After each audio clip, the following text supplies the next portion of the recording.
facility. Opening Indiana, Governor Holcomb lays out a carefully measured plan to get Hoosiers back to work. We break down the different phases leading to Independence Day. How the state's plan will impact Evansville, we speak with the mayor as he breaks down the big milestones for the city. And late breaking tonight, new cases of COVID-19 in the tri-state where we're seeing the numbers.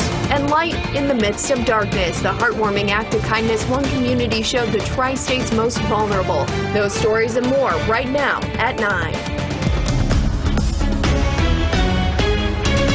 Welcome to Fox 44 at 9. I'm Jessica Hartman. We begin with breaking news in the fight against COVID-19.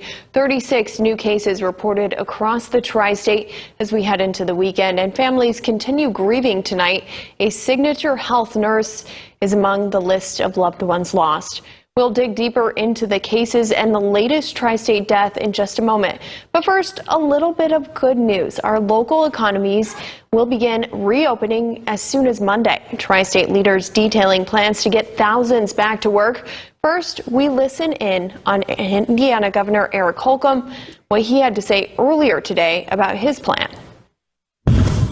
Hoosiers 65 and over, and those with high-risk health conditions who are the most susceptible to the coronavirus should remain at home as much as possible.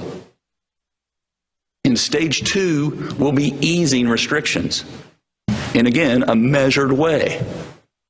Although local governments may impose more local strict guidelines as those conditions dictate. We are lifting the essential travel restrictions and permitting social gatherings of up to 25 people, following the CDC's social distancing guidelines. State government offices will begin to open for limited interaction with the public. In addition, the remaining manufacturers, industrial, and other infrastructure operations that had not been considered essential will also be able to open. Retail and commercial businesses will open at 50% capacity. Examples would include apparel and furniture, jewelry, and liquor stores that have been operating as curbside or delivery only. Shopping malls may open at 50% capacity, with indoor common areas restricted to 25% capacity. Restaurants and bars that serve food may open starting May 11th at 50% capacity, but bar seating will remain closed. Personal services such as hair salons and barbershops, nail salons, spas, and tattoo parlors also may open May 11th by appointment only and must follow social distancing guidelines.